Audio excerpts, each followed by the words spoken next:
और आपसे भी एक और मैं आपका धन्यवाद करना चाहता हूँ, प्रेस वालों का खास करके, कि पहली बार हुआ कि प्रेस खड़ी हो गई है कि हम अन्याय नहीं होने देंगे। प्रिंट मीडिया ले लो, इलेक्ट्रॉनिक मीडिया ले लो, एक एक चैनल पर और एक एक पेपर में किसानों की बात आ रही है।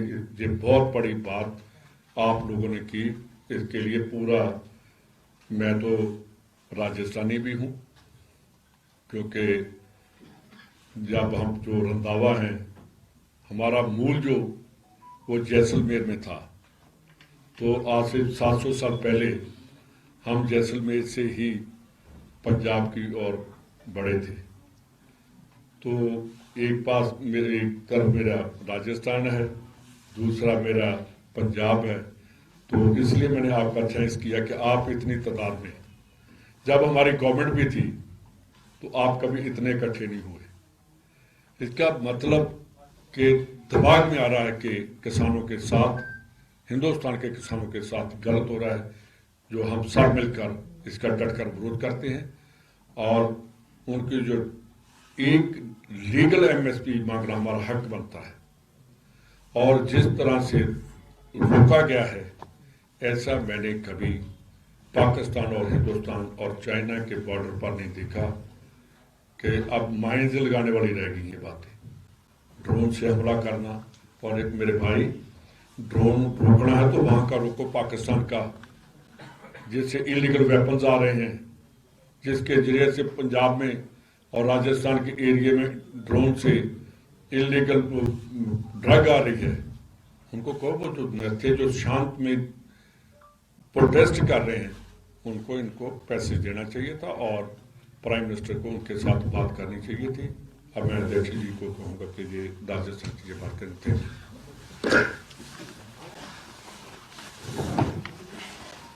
नमस्कार, मैं प्रदेश कांग्रेस कमेटी की तरफ से ये किसानों का जो आंदोलन चल रहा है उसके ऊपर हम लोग प्रेस कॉन्फ्रेंस के लिए आप सबको आमंत्रित किया था। आप सबका स्वागत है। मेरा सौभाग्य है कि हमारे बीच में किसान नेता हमारे रंधावा साहब प्रभारी जी थे, तो फिर हमने समझा कि प्रभारी जी रहेंगे तो और ज़्यादा हमको ताकत मिलेगी, अच्छे तरीके से किसान की बात हम लोग कर पाएंगे आपके सामने। तो प्रभारी साहब ने आपके सामने अपनी बात रखी है, मैं उनका धन्यवाद करते हुए आगे बढ़ता हूँ। ये किसानों का आंदोलन क्यों और जायज़ कैसे, और उनके साथ नाइंसाफ़ी किस प्रकार से हो रही है, इन सब मुद्दों के ऊपर मैं 10-12 मिनट में अपनी बात रखूंगा प्रदेश कांग्रेस कमेटी की तरफ से। सबसे पहले तो मैं भारतीय जनता पार्टी के 2014 के, जब मोदी जी को देश के प्रधानमंत्री का उम्मीदवार बनाया था, उनके घोषणा पत्र की बात करना चाहूँगा कि उन्होंने 2014 में अपने घोषणा पत्र में लिखा था कि किसानों की उनकी लागत का 1.5 गुना मिलना चाहिए, ये हम लोग सुनिश्चित करेंगे। 10 साल बाद में वो नहीं कर पाए। फिर देश के प्रधानमंत्री ने फरवरी 2016 में ये कहा था कि 2022 तक हम लोग किसान की आमदनी को दोगुना करेंगे। वो किसान की आमदनी आज तक दोगुनी नहीं हुई। इसी दौरान उन्होंने बीच में 3 काले कानून लाए, 15 महीने तक संघर्ष किया। 3 काले कानून वापस माफी मांगते हुए देश के प्रधानमंत्री ने किसानों के आंदोलन को के आगे झुक करके माफी मांगी और वापस 3 काले कानून लिए और एक कमेटी बनाई। और उस कमेटी में कहा कि यह कमेटी फैसला जल्दी करेगी कि किस प्रकार से आपकी मांगों को हम लोग माने और किस प्रकार से जो जो मुद्दे हैं किसानों के, उनका हम इस कमेटी की राय के मुताबिक फैसले करें, जिसमें एमएसपी भी एक महत्वपूर्ण मुद्दा था कि एमएसपी पे कानून लाया जाए। और देश के प्रधानमंत्री जो 2011 में 2 मार्च 2011 को मनमोहन सिंह जी जब देश के प्रधानमंत्री थे, तो एक कोर ग्रुप बना हुआ था जिसमें तत्कालीन गुजरात के मुख्यमंत्री नरेंद्र मोदी जी ने जो चेयरमैनशिप में एक कमेटी ने रिपोर्ट दी थी, जिसमें भी एमएसपी के लिए इन्होंने कानून की मांग की थी और अपना फैसला उस कमेटी के माध्यम से देश के प्रधानमंत्री उस वक्त मनमोहन सिंह जी थे, उनसे मांग की थी। तो ये कोई भी नहीं कह सकता कि एमएसपी के बारे में किसी भी देश के प्रधानमंत्री ने पहले या बीजेपी ने किसी ने बात नहीं की हो। सब अपनी बात करते आए हैं कि भाई हम एमएसपी का कानून लाएंगे और किसान को एमएसपी पे उसकी धान का मूल्य मिलना चाहिए, ये इस तरीके की बात थी। जो 15 महीने तक आंदोलन हुए उसमें 750 के लगभग किसान शहीद हो गए। उनके लिए भी जब समझौता इनका हुआ था तो उस वक्त ये हुआ था कि हम इनके ऊपर मुकदमे वापस लेंगे जो करीब 50,000 किसानों के विरुद्ध में थे। कुछ एक दो सरकारों ने लिए, लेकिन दूसरी केंद्र की सरकार ने न तो कोई पहल की और आज तो सब जगह तकरीबन उत्तर प्रदेश में तो दूसरी बार भी इन्हीं की सरकार है, फिर भी आज की तारीख तक किसानों के साथ में न्याय नहीं हुआ। 50,000 के लगभग किसानों के जो मुकदमे थे उनमें से बहुत मुकदमे अभी तक भी लंबित चल रहे हैं। फिर मैं कहना चाहता हूं कि किसानों की ऋण माफी की भी बात भी थी, जिसमें 72,000 करोड़ रुपए के किसान के कर्जे माफ मनमोहन सिंह जी के समय हुए थे। तो ऐसा नहीं है कि सरकारें किसानों का कर्जा माफ नहीं करती हैं, और हमने भी 16,000 करोड़ रुपए यहाँ पर राजस्थान में कांग्रेस की सरकार ने किसानों के माफ किए। जब केंद्र की सरकार ने, जब मनमोहन सिंह जी थे तब कर दिए और राजस्थान की सरकार ने कर दिए, तो फिर भारतीय जनता पार्टी की केंद्र की सरकार और राज्य की सरकार किसानों का कर्जा माफ क्यों नहीं कर रही है? ये सवाल हर व्यक्ति के जहन में है कि ये इसका मतलब ये करना नहीं चाहते, ये प्रमाणित हो चुका है। तीसरी चीज मैं कहना चाहता हूं कि जो वादा खिलाफी के खिलाफ किसान आंदोलन कर रहे हैं, ये इसलिए कर रहे हैं वादा खिलाफी के खिलाफ कि इन्होंने बाकायदा लिखित में समझौता किया था। समझौते की डेट भी मैं बता दूंगा। इन्होंने किसानों से लिखित में समझौता किया था कि हम एक कमेटी बना करके आपके जो एमएसपी सहित इश्यू हैं उनको हम हल करेंगे।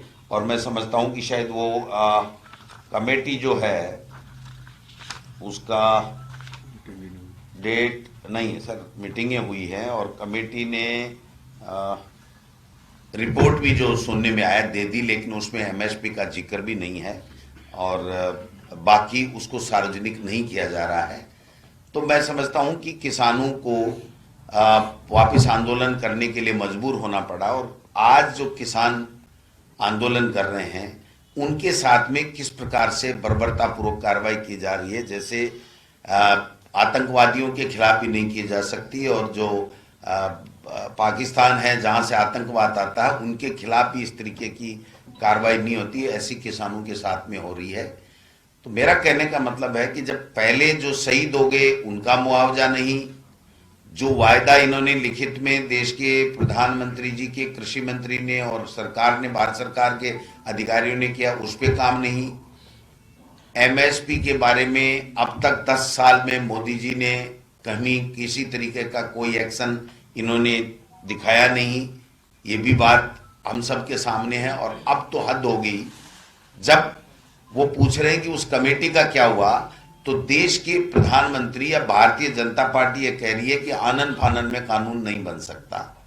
एमएसपी का कानून के लिए बहुत समय चाहिए, ये बहुत जटिल बात है। तो हम लोग पूछना चाह रहे हैं इस प्रेस कॉन्फ्रेंस के माध्यम से कि देश के प्रधानमंत्री जी ये बता दीजिए कि फिर किसान के हक का एमएसपी का कानून बनाना बहुत जटिल है और बहुत समय लगता है, तो आपने ये 3 काले कानून जो किसानों पे थोपे थे वो किसके हित के लिए बनाए थे? ये अब पूरी तरीके से स्पष्ट होने लग गया है कि ये केवल अपने चंद उद्योगपति मित्रों के लिए, उन्होंने उनके फायदे के लिए बनाए थे, न कि किसान के फायदे के लिए।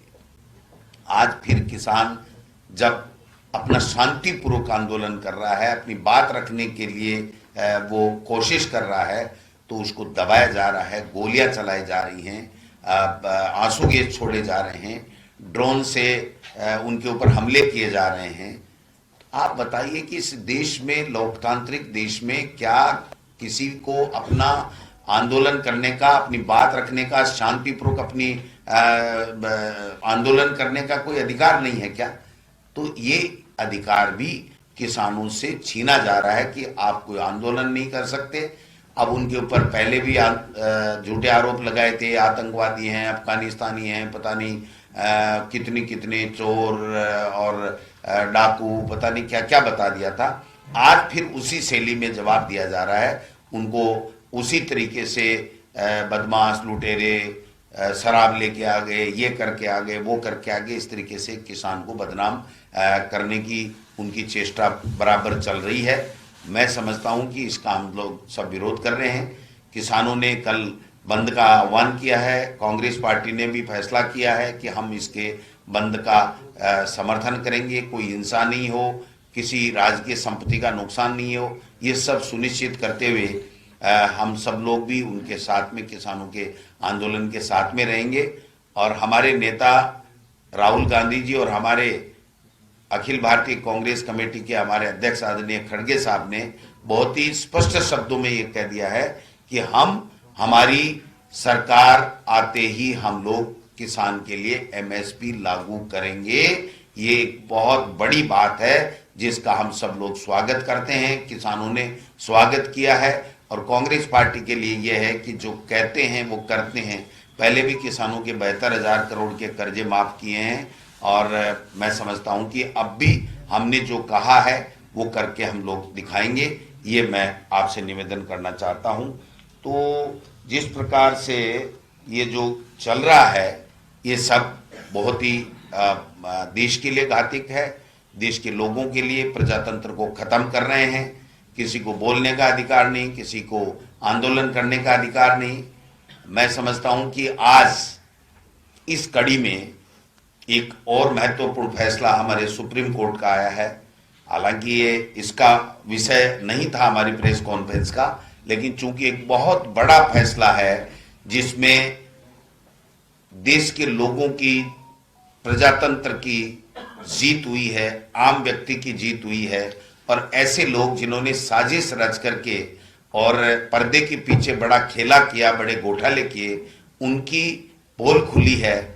हमारे जो सुप्रीम कोर्ट है उसने इलेक्ट्रॉनिक बॉन्ड जो है उनका, जो 2017 में इन्होंने किया था, उनको पूरी तरीके से असंवैधानिक बताते हुए उनको खत्म किया है, उस कानून को खत्म किया है इन्होंने और उनके फैसले को समाप्त किया और रिपोर्ट मांग ली है कि आप बताइए कि एसबीआई किस किस तरीके से किस किस का कितना चंदा मिला और वो सारी चीजें सार्वजनिक की जाए। तो मैं समझता हूं कि ये पाप का घड़ा अब भर चुका है, ये फूटने की ओर है। क्योंकि हम तो पहले दिन से ये कह रहे थे कि ये बहुत बड़ा घोटाला है और इसके माध्यम से हर वर्ग को, हर पूंजीपति को दबाया जाकर के, कुचला जाकर के, अप्रत्यक्ष रूप से उनसे इलेक्ट्रॉनिक बॉन्ड के माध्यम से चंदे लिए जा रहे हैं और अपने पार्टी का जो है फंड भरा जा रहा है। मैं समझता हूं कि इस फैसले का भी हम लोग बहुत बहुत स्वागत करते हैं।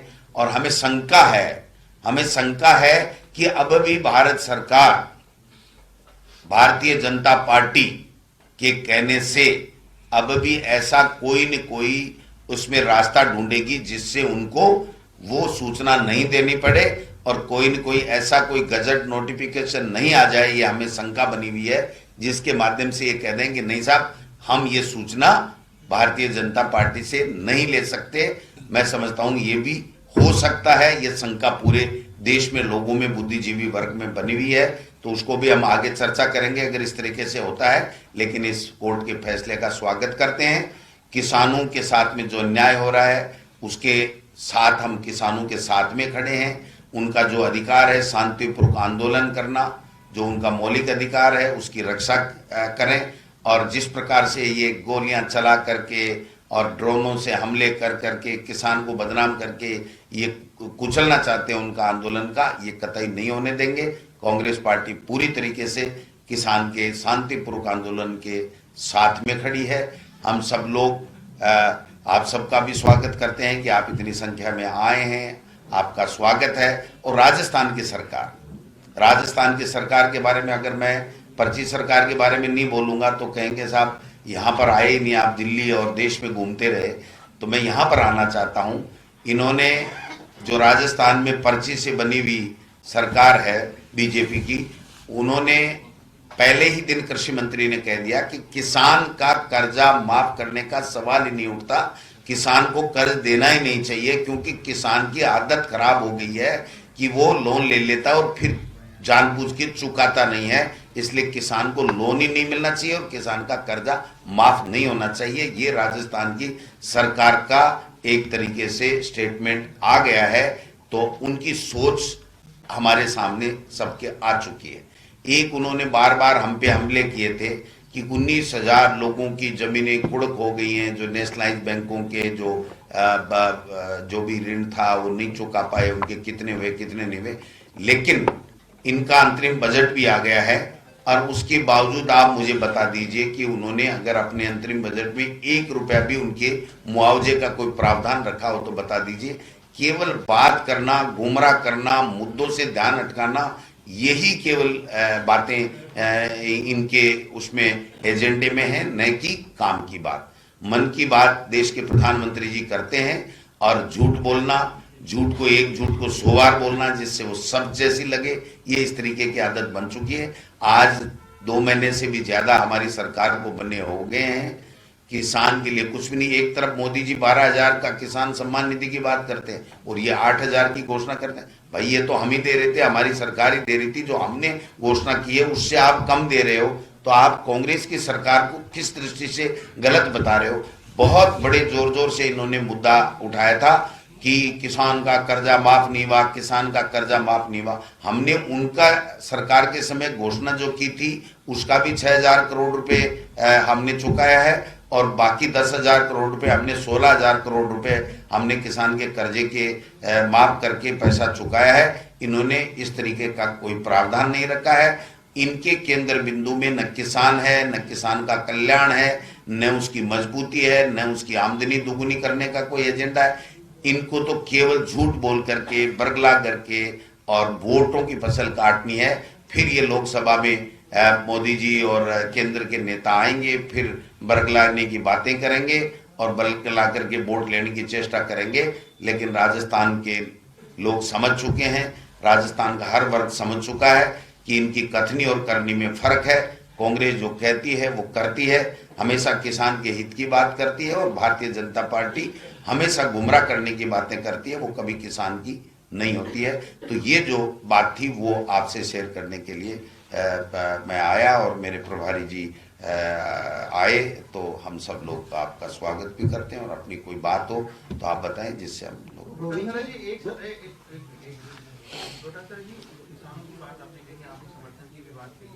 राजस्थान सरकार के ऊपर आरोप भी लगा है। एक बड़ा विवाद चल रहा है सूर्य नमस्कार को लेकर स्कूलों में। आज शिक्षा मंत्री ने भी सूर्य नमस्कार का जो कार्यक्रम था उसमें शामिल हुए हैं। मुस्लिम संगठन इसका विरोध कर रहे हैं क्योंकि आप पूर्व में शिक्षा मंत्री रहे हैं। आपकी क्या प्रतिक्रिया है? क्या ये चीज? देखिए, ये भारतीय जनता पार्टी का जब केंद्र की सरकार हो चाहे स्टेटों में सरकार हो, ये मुद्दों से ध्यान हटकाने की बातें करते हैं। ये इनके एजेंडे में फिक्स है कि किसान आंदोलन कर रहा है, किसान पे गोलियां चल रही हैं, किसान अपनी जायज मांग के लिए अपने प्रदर्शन करने के लिए दिल्ली कूच कर रहा है, उसको ध्यान को हटाओ और इस तरीके के विवाद उत्पन्न करके उसी मुद्दे के ऊपर ले जाओ। इसलिए मैं इन मुद्दों पे नहीं जाने वाला हूं। मैं किसान की बात करने आया हूं तो मैं सीधा किसान की बात करूंगा। किसान के साथ में अन्याय हो रहा है, उसकी उनके पास में क्या सवाल है वो बताएं। ये काम करने के लिए समय दिया इनको, ये काम नहीं करेंगे। ये इसी तरीके से मुद्दों से ध्यान भटकाने के लिए इस तरीके की कोई न कोई चाल चलेंगे, ये मुद्दे के ऊपर रहेंगे। इनसे मैं पूछना चाहता हूं आपके माध्यम से कि ये 19,000 जिनकी कुड़की हुई उनके लिए मुद्दा बनाया था, उसके लिए क्या कर रहे हैं? इन्होंने हम पे मुद्दा बनाया था किसान का कर्ज माफ नहीं किया तो 16,000 करोड़ हमने तो कर दिया। क्या नेशनलाइज बैंकों का डबल इंजन की सरकार किसान का कर्जा माफ करेगी? ये सवाल हैं जो दुनिया के लिए, देश के लिए और किसान के लिए और हर वर्ग के लिए हैं। उन पे बात नहीं करेंगे, ये इस तरीके की बात करेंगे। कौन क्या ड्रेस पहनेगा, कौन नमस्कार करेगा, कौन जो है वो दूसरी बात करेगा, इन मुद्दों के ऊपर बात लेकिन करेगा। आज मदन दिलावर जी ने यह भी बोला है कि हम गंभीर आरोप वाले टीचर के घर बुलडोजर चलाएंगे। वो क्या बोलते हैं भाई साहब, देखे जाओ और रिकॉर्ड करे जाओ, उनकी गिनीज बुक में नाम लिखा जाएगा उजूल बयानबाजी के लिए। तो मैं तो उनके ऐसी किसी बात का जवाब नहीं देता जो कोई तथ्यों पे आधारित नहीं होती है। उन बातों का ऐसे कोई किसी के बुलडोजर नहीं चला सकता। कानून है और कानून के मुताबिक ही कोई काम हो सकता है। मैं समझता हूं कि उनकी आदत में शुमार है कि कुछ न कुछ उजूल बुजुल बयान दे दो जिससे वो मीडिया में छाए रहें। तो मैं तो ऐसे व्यक्ति की ऐसी किसी बात का जवाब नहीं देता जिसका कोई जनता से या जनता की भलाई से कोई संबंध नहीं हो, छात्रों से कोई संबंध नहीं हो, पढ़ाई से कोई संबंध नहीं हो, प्रोग्रेस से कोई संबंध नहीं हो। इनको मना कौन कर रहा है? कानून के तहत कोई भी आदमी गड़बड़ कर रहा है, वो चाहे वो किसी भी विभाग में कर रहा है, उसके खिलाफ कोई करने के लिए कौन कह रहा है? ये बात नहीं करेंगे कि जो पेपर लीक आपने मुद्दा बनाया, उस पेपर लीक पे केंद्र सरकार से कड़ा कानून हमारे राजस्थान की सरकार का है, क्या इसको आप लागू रखोगे या केंद्र सरकार का कानून लाओगे, या जो जहां जहां पेपर लीक हुए उनके खिलाफ क्या कार्रवाई करोगे, क्या नहीं करोगे, उन पे बात नहीं करेंगे। ये ड्रेस पे बात कर देंगे, और किसी पे सिलेबस पे बात कर देंगे, और किसी पे बात कर देंगे। तो मैं समझता हूं कि ये ध्यान भटकाने वाली बातें हैं, इनमें जाने की जरूरत नहीं है। जरूरत इस बात की है कि आज किसानों के खिलाफ लाठी गोलियां चलाई जा रही हैं, कटीले तार बिछाए जा रहे हैं, उनको अपना शांतिपूर्वक अपना हक लेने के लिए जो प्रदर्शन कर रहे हैं वो प्रदर्शन नहीं करने दिया जा रहा है। ये महत्वपूर्ण मुद्दा है। सर, बीजेपी ये कह रही है कि न तो कांग्रेस के पास कोई विजन है, न कांग्रेस के पास कोई टारगेट है, न कांग्रेस के पास युवा नेता है, इसलिए दिल्ली से सोनिया गांधी जी को राजस्थान से राज्यसभा पहुंचा रहे हैं। तो ये काउंटर अटैक किया। देखिए, जो अध्यक्ष जी ने कहा है, आज हमारा एक ही मकसद है, वो है किसान। आप हमसे किसानों के बारे में बात करके किसानों के मुद्दे को डाइवर्ट